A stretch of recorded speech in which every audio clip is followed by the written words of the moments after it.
नमस्कार दोस्तों, मैं अविनाश कुमार जेएस एस्ट्रो वास्तु का फाउंडर आप लोगों का स्वागत करता हूं मेरे चैनल में। यह वीडियो देख रहे मेरे सभी श्रोताओं को मेरा नमस्कार। आज का यह वीडियो ताराकुट गुण मिलान पर है। इसे तारा दोष भी कहा जाता है। विवाह से पूर्व जब लड़का और लड़की की जन्म कुंडलियों का मिलान किया जाता है तो इसमें ताराकुट का विचार किया जाता है।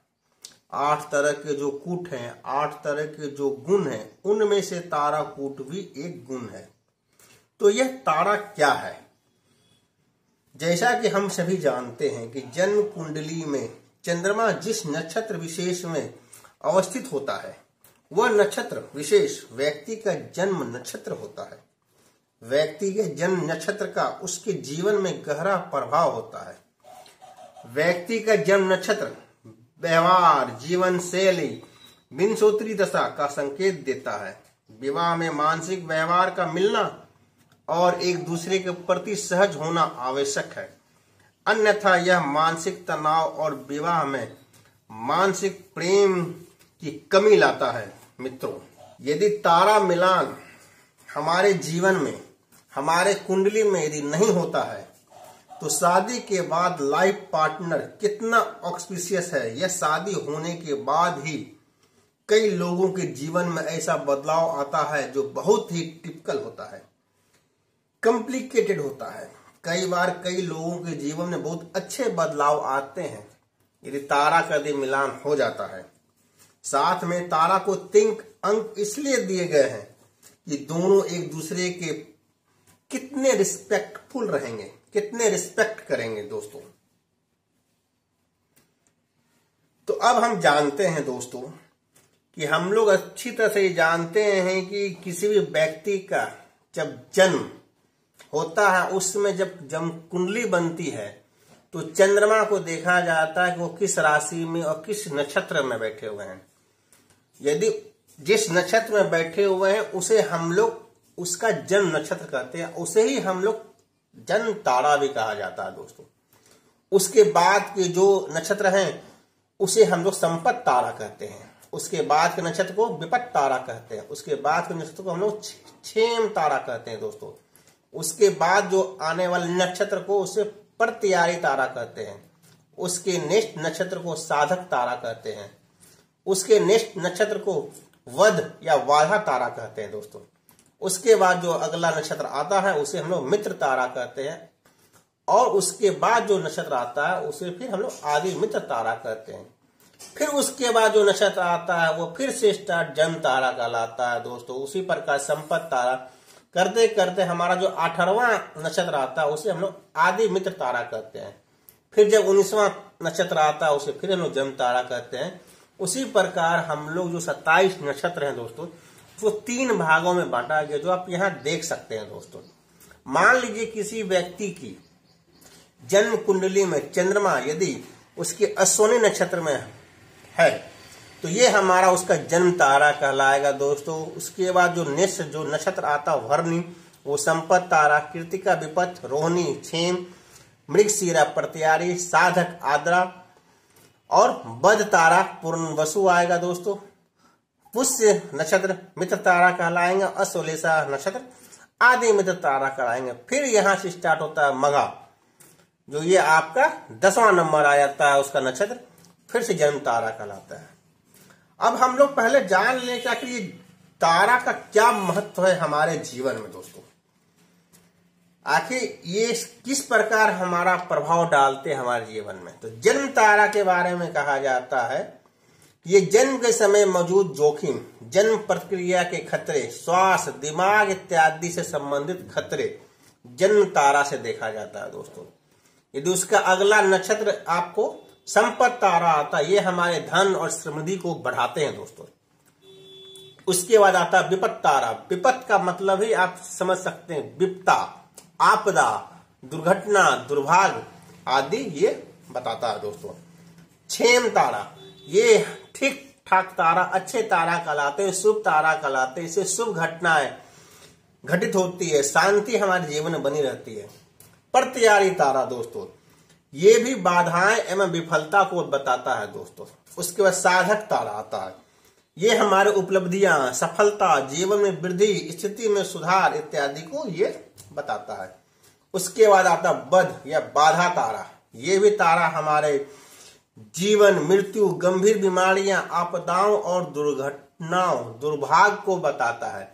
अधिकांशतः जो भी ज्यादातर मौतें होती हैं दोस्तों, वो हमारे वध तारा चक्र में ही होती है दोस्तों।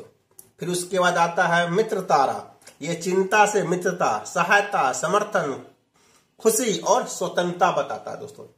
आदि मित्र तारा, अंतरंग दोस्ती या रिश्ते, खुशी की महान भावना, आसानी से जीवन जीना, आरामदायक और आराम रहना इत्यादि ये आदि तारा बताता है दोस्तों।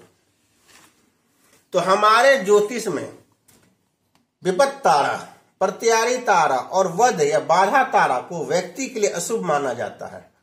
तारा मिलान के लिए वर और कन्या के जन्म नक्षत्र से अलग अलग सारणी उपरोक्त विधि द्वारा बना लेना चाहिए। यदि आपके पास किसी भी वर और कन्या की कुंडली आती है विवाह से पूर्व की अष्टकूट मिलान के लिए, गुण मिलान के लिए, कुंडली मिलान के लिए, अब जब आप तारा का मिलान करने बैठते हैं तो आप कृपया वर का अलग सारणी बनाएं और कन्या का अलग सारणी बना लें।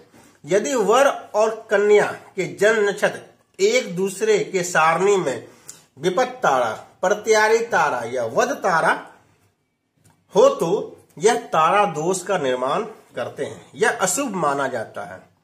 यदि आप ये सारी लंबी प्रक्रिया से बचना चाहते हैं तो एक आपको मैं सरल विधि भी बताता हूं कि आप वर के नक्षत्र से गिनती की शुरुआत करते हुए कन्या के नक्षत्र तक जाएं और कन्या के नक्षत्र से वर के नक्षत्र तक गिनती करें। यदि दोनों में तीसरा, पांचवा या सातवां नक्षत्र हो तो तारा दोष का निर्माण करते हैं। जब यह गिनती 9 से अधिक आवे तो 9 से भाग दें और जो शेष बचता है उसका मिलान करें। उसके अनुसार आप देखेंगे तीसरा, पांचवा, सातवां, जो ये मेरा तीसरा है दोस्तों, ये पांचवा प्रत्यारी और सातवां वध तारा यदि आवे तो ये हमारा तारा दोष बताता है। हम एक या दो एग्जाम्पल लेके आपको बताना चाहते हैं। मान लीजिए कि कन्या का जो जन्म नक्षत्र है दोस्तों वो रोहिणी है, ठीक है, यहां मैंने लिख दिया रोहिणी। और वर का जो जन्म नक्षत्र है दोस्तों वो मान लीजिए विशाखा है, विशाखा, ठीक। पहले कन्या के जन्म नक्षत्र से विशाखा तक गणना करें। 1, 2, 3, 4, 5, 6, 7, 8, 9, 10, 11, 12, 13। तो ये हमारा कन्या से वर के नक्षत्र यदि हम लोग गणना करते 13 आता, अर्थात ये हमारे 9 से ज्यादा हैं। तो इसमें आप 9 से भागा दे दीजिए दोस्तों। 9 से भागा देंगे तो यहां बचेगा दोस्तों 4। तो 4 अर्थात मेरा क्षेम तारा आ रहा, मतलब ये शुभ है। इसका मतलब ये हो गया कि इसे हमने 1.5 अंक दे दिया। और वर से कन्या तक के नक्षत्र गणना करें। 1, 2, 3, 4, 5, 6, 7, 8, 9, 10, 11, 12, 13, 14, 15 और 16 आ रहा है। 16 आ रहा है तो ये भी 9 से ज्यादा आ रहा है। इसे भी आप 9 से इसको भागा दे दीजिए। 9 से भागा देते हैं, देखते दोस्तों यहाँ 7 नंबर शेष आ रहा, अर्थात ये मेरा वध तारा आ रहा है। तो इस कंडीशन से में इसे हम 0 अंक प्राप्त होगा। तो यदि हम इन दोनों वर कन्या की यदि हम लोग कुंडली मिलान करते हैं, तारा मिलान करते हैं, तो उसे हम लोग 1.5 अंक ही देंगे और ये तारा दोष में आता है। यदि हम लोग कुंडली किसी की वर कन्या के मिलान करते हैं, 2 ही प्रकार के कंडीशंस बनते हैं। या तो दोनों में शुभ आएगा, तारा का अंक आएगा, या एक का शुभ आएगा और एक का अशुभ आएगा। यदि दोनों की गिनती में यदि शुभ आता तो उसे अधिकांश 3 अंक हम लोग देते हैं। यदि एक का शुभ आता और एक का अशुभ आता है, अर्थात अशुभ मतलब विपत तारा, प्रत्यारी तारा, वत तारा आता, तो हम लोग 1.5 अंक ही देते हैं। तो वो हमारे तारा दोष को ये बताता है, लेकिन निम्न बताता है। इसका हम लोग परिहार होता कि नहीं होता, ये हम लोग उसकी कुंडली को देखकर बता सकते हैं दोस्तों। तो जनरली 0 मतलब यदि वर और कन्या की यदि हम कुंडली का मिलान करते हैं तो रेयर ही मतलब हमें ये दिखाता है कि वर की कन्या से यदि नक्षत्र गिनती करते हैं तो अशुभ आता हो, और कन्या से वर की नक्षत्र गिनती करते हो तो अशुभ आता हो। ये बहुत कम ही होता है, या रेयर कहिए, रेयर से रेयरस्ट।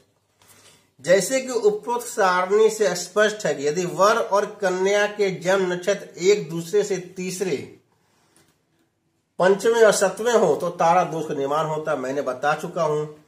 तारा दोष की परिस्थिति में विवाह को वर्जित माना गया, क्योंकि तारा दोष होने के कारण वर और कन्या के भाग एक दूसरे को सपोर्ट नहीं करते हैं और दोनों एक दूसरे को शारीरिक और मानसिक कष्ट का कारण बन सकते हैं। कुंडली मिलान के अतिरिक्त भी इस नव तारा चक्र का उपयोग हम लोग पार्टनरशिप में सपोर्ट्स के लिए, या अपने सहकर्मी की भर्ती करने के लिए, या किसी के साथ व्यापार करने के लिए भी कर सकते हैं।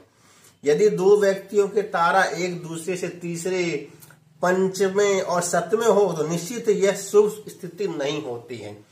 या आप इसी यात्रा में भी प्रयोग किया जाता है। मान लीजिए कि आपकी मूल नक्षत्र है दोस्तों, और यदि आप अभी 3-4 दिन के बाद कहीं यात्रा करने जा रहे हैं कि शुभ कार्य के लिए, यदि उस समय चंद्रमा तीसरा आपके मूल से तीसरा अर्थात उत्तराषाढ़ा या धनिष्ठा या पूर्वा भाद्रा में बैठा हो तो आपको यात्रा या तो कैंसिल कर देनी चाहिए, या उसका जो दिन है या तो बढ़ा दीजिए या घटा दीजिए। मान लीजिए कि आप किसी फैक्ट्री की इनॉग्रेशन करने जा रहे हैं, आप अपने खुद की एक फैक्ट्री खोलने जा रहे हैं, उसका आप भूमि पूजन करवाने जा रहे हैं, और यदि आपका मान लीजिए हस्ता आपका नक्षत्र सब मान लीजिए, और आप तीसरे दिन मतलब आज से 3 दिन बाद आप जाना चाह रहे हैं कि हम वहां भूमि पूजन करेंगे, और यदि उस समय यदि चंद्रमा आपके मूल नक्षत्र से तीसरे या पंचवें सतवें में हो तो आपको भूमि पूजन का जो मुहूर्त है वो नहीं करना चाहिए। ये हमारे लिए अशुभ कहलाता है दोस्तों। इसी प्रकार हम लोग ताराकूट का विचार करते हैं, और भविष्य में क्या जीवन में हमेशा हम लोग ताराकूट का विचार किया जाता है। इसका परिहार भी होता है दोस्तों। ताराकूट जो दोष है वो खत्म भी होता है। उसके लिए हम लोग को वर और कन्या की कुंडली को देखा जाता है। यदि ग्रह मैत्री दोष यदि उस दोनों कुंडली में नहीं होती है तो तारा दोष का परिहार माना जाता है। दूसरा है, यदि कन्या के नक्षत्र से वर का नक्षत्र तक की संख्या गिनने पर 13 से अधिक आए तो इस दोष का परिहार हो जाता है। ऐसा हमारे ज्योतिष आचार्यों लोग का मानना है दोस्तों।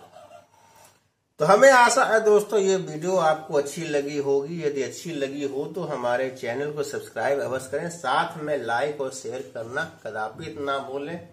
आप सभी दर्शकों को आज के इस पावन अवसर पर मकर संक्रांति के पर्व पर हार्दिक स्वागत मैं करता हूं।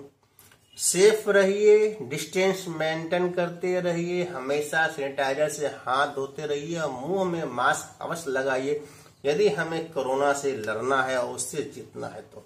जय माता दी। धन्यवाद दोस्तों।